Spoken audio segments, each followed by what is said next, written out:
Moscow has now moved from covert attempts to destabilize Ukraine to overt military action. This is a serious escalation by Russia and a flagrant violation of international law. It further undermines Ukraine's sovereignty and territorial integrity. It damages efforts to find a peaceful resolution to the conflict, and it has grave consequences for European security. This is a crisis created by Russia alone. We commend Ukraine for its restraint in not responding to Russia's repeated provocations.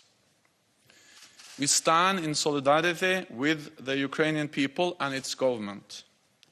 Allies are united in their full support for Ukraine's sovereignty and territorial integrity within its internationally recognized borders. We will continue to provide Ukraine with strong political support, and allies are providing equipment to help Ukraine defend itself, as well as sustained financial support. For months, Russia has been building up a massive military force in and around Ukraine, including in Belarus, with well over 150,000 troops and fighter jets and attack helicopters. Many units are now forward deployed in combat formations. They are out of their camps in the field and ready to strike. NATO is resolute and united in its determination to protect and defend all allies. In the last weeks, allies have deployed thousands of more troops to the eastern part of the alliance and placed more on standby. We have over 100 jets at high alert, and there are more than 120 allied ships at the sea from the high north to the Mediterranean. We will continue to do whatever is necessary to shield the alliance from aggression. NATO allies and the rest of the international community warned there would be a high cost if Russia carried out further aggressive actions against Ukraine. I welcome the economic sanctions announced today by many NATO allies and the decision by the German government that it cannot certify the Nord Stream 2 pipeline. We urge Russia in the strongest possible terms to choose the path of diplomacy.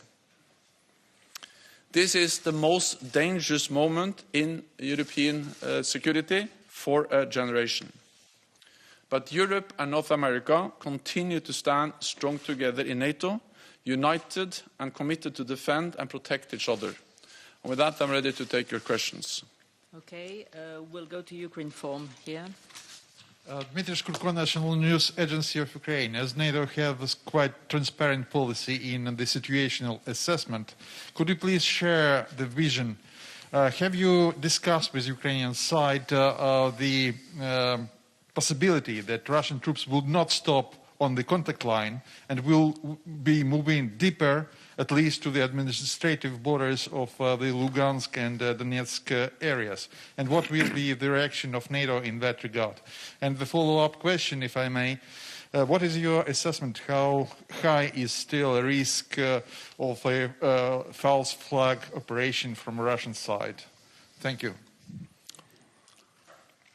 Every indication is that Russia continues to plan for a full-scale attack on Ukraine.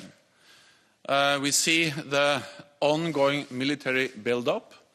They promised to step back, but they had continued to step up.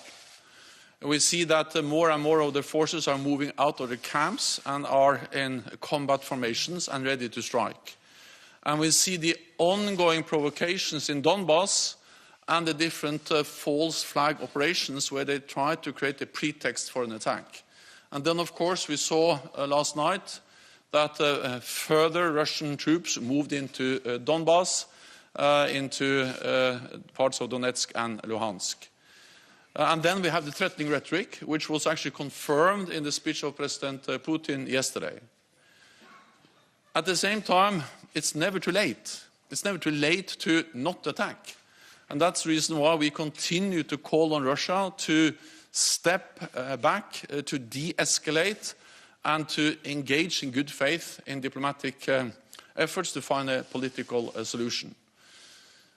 If Russia decides once again to use force against Ukraine, there will be even stronger sanctions, even a higher price to pay. Allies continue to provide support to Ukraine, and in the meeting with Ukraine today, many allies pledged continued support, financial support, military support, and also NATO provides critical support to help Ukraine strengthen its cyber defenses.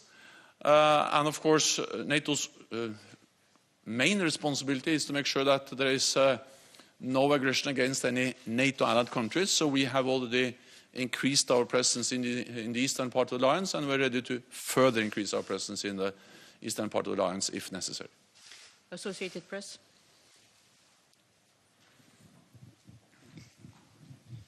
Thank you. Mark Carlson, Associated Press. You consider Russia's latest movements an invasion of Ukraine? I think we have to recall that Russia has already invaded Ukraine. They invaded Ukraine back in 2014. They annexed the part of Ukraine, Crimea, and since 2014 there have been Russian military units, forces in Donbass, in Donetsk and Luhansk. So what we see now is that a country which is already invaded is suffering further invasion. And with more Russian military presence. And this is, of course, even more serious because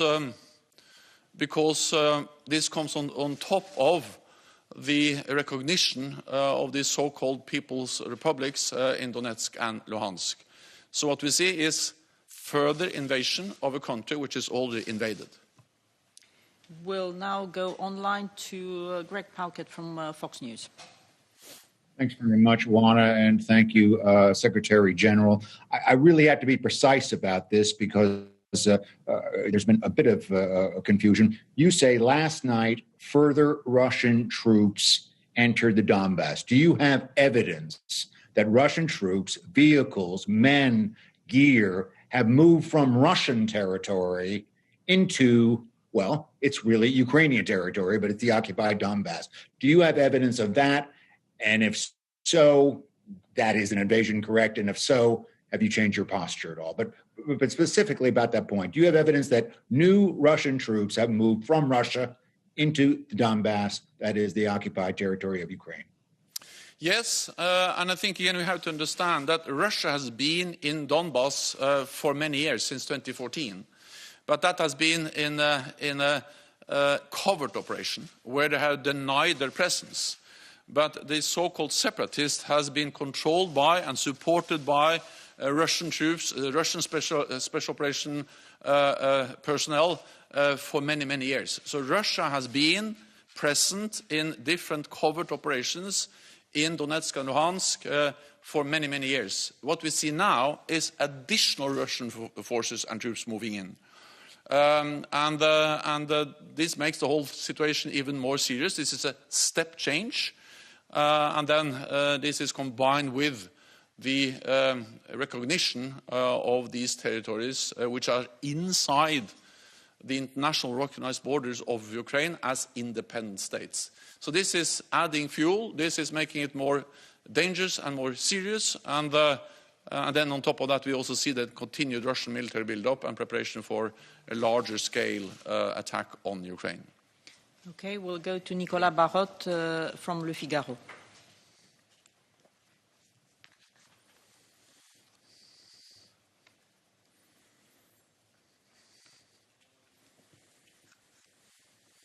We can't hear you, Nicola.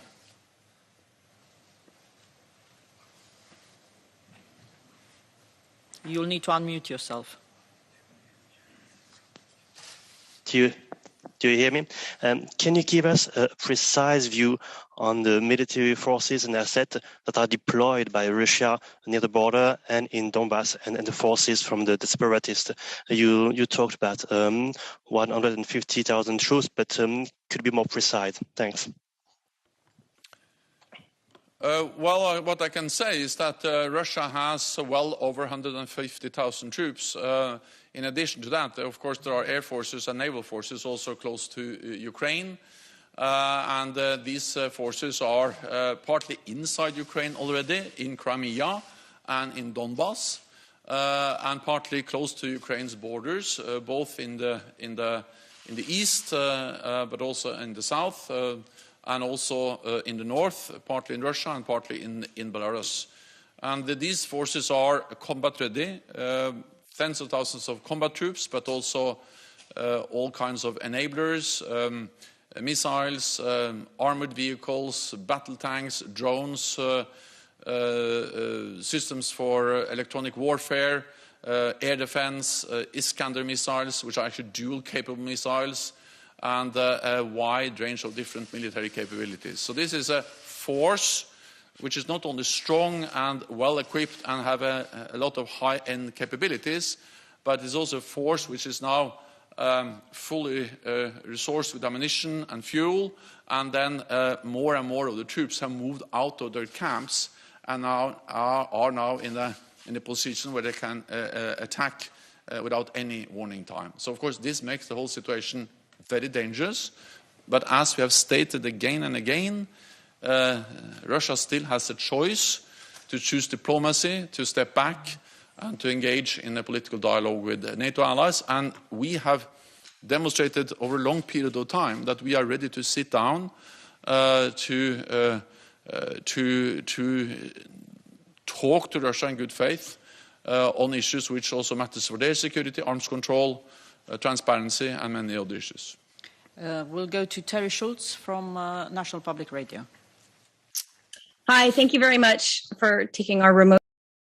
Mr. Secretary General, do you worry that that Russia is declaring that it will also recognize this sovereignty? You can't see my fingers, over parts of Ukraine that are currently controlled by Ukrainian forces?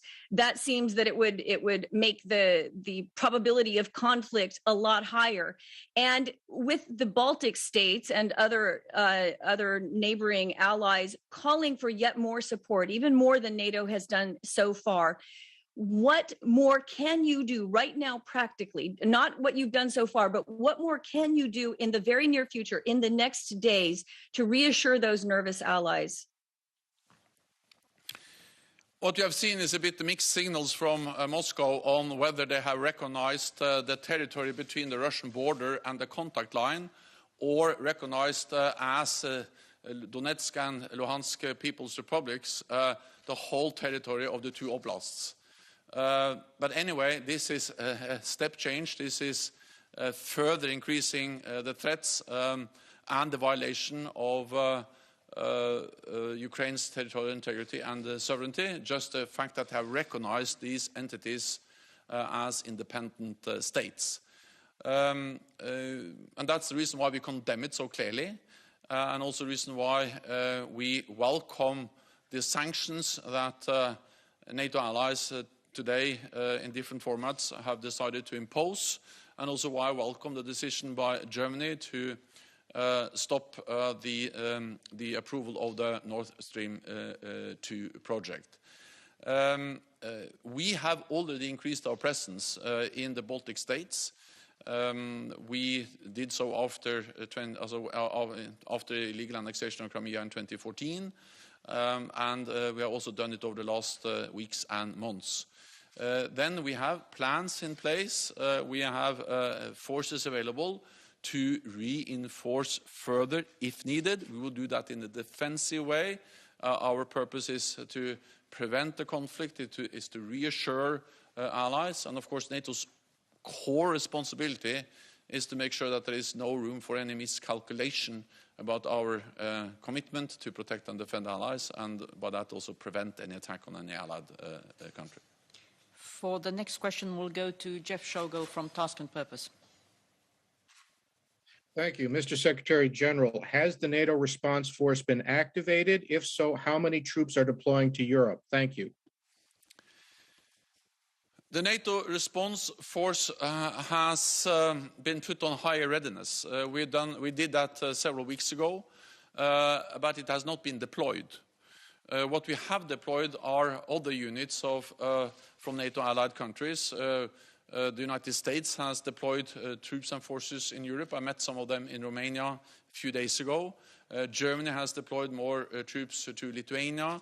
The United Kingdom has doubled its presence in Estonia with a battle group there, and other allies, including Spain, the Netherlands, Denmark, and many others, have decided to send in troops, ships, and planes to reinforce our presence. And France has also made it clear that they are ready to lead a battle group in Romania.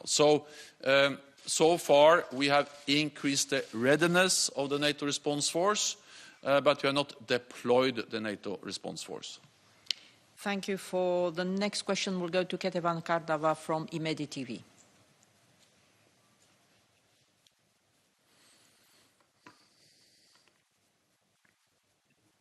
Hello. Good evening. Thank you, Anna. Mr. Secretary General, latest news from Russia. Putin asks lawmakers for permission to use force outside Russia could pave the way for broader attack on Ukraine. How would you comment on this issue? And also, yesterday, Putin spoke a lot about NATO expansion. And you know that with Ukraine, Georgia is also waiting for future membership, and such statements are so worried for us. What is your comment, and is it possible and acceptable about what Putin was talking 2 days ago, so-called moratorium on NATO expansion? Thank you so much. A request to get permission to use force outside the Russian territory just adds to the pattern of decisions and actions by Russia over the last months, which has led to the most dangerous moment for our security in decades. And this is just another step. I think we have to recall that actually NATO and NATO allies warned this fall that we saw a military buildup by Russia and plans to reach a level of Russian forces in and around Ukraine, which is very much where we are today. So this is something that has been predicted many months ago, and then Russia has done what we expected and what we warned against. They have significantly increased their military presence in and around Ukraine, and then combined with the rhetorics and all the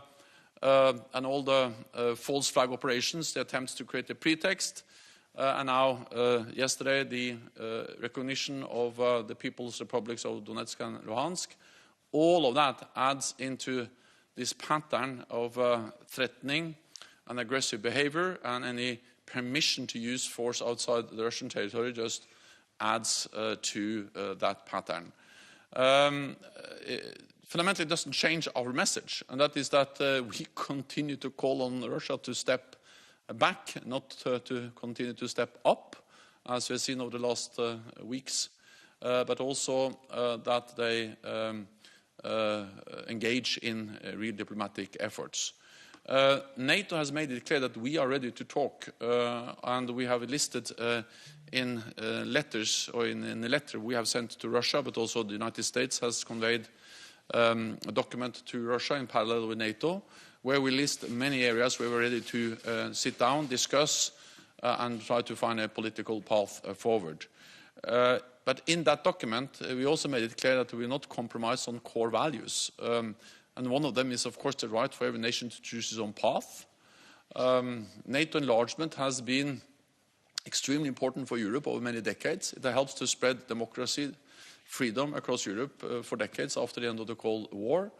And we will neither compromise on our right to protect and defend all allies. When Russia is demanding that we should sign a legally binding agreement to remove all NATO infrastructure and all NATO forces from the territories of those allies that joined the alliance after 1997, we cannot accept that, because that will be the same as to say that we will introduce some kind of first and second class NATO membership where we don't have the same right to protect those allies that joined after 1997.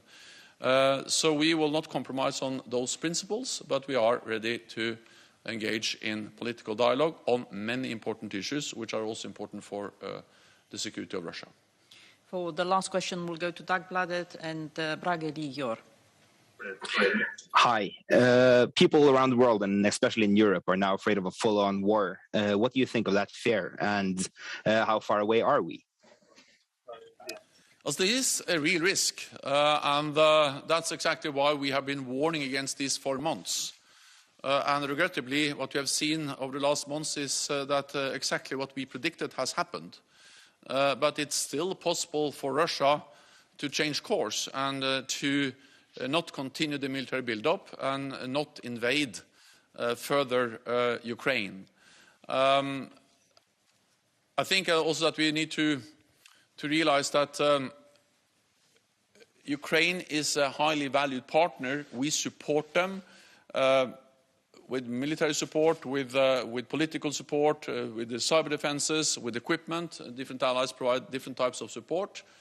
But when it comes to NATO allies, we provide absolute security guarantees, meaning that we make it absolutely clear that an attack on one ally will trigger a response from the whole alliance, one for all for one.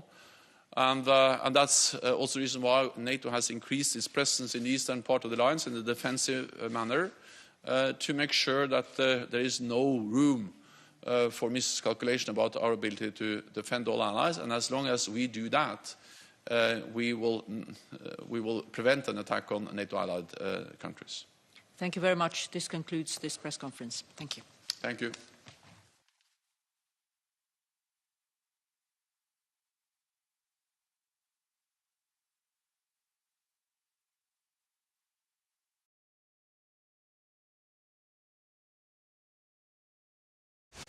An original CBS Reports documentary. The mayor, the city council, everything's run by a woman. Pine Lake is predominantly white, but the surrounding area is 90% black. Somebody's going to get pulled over.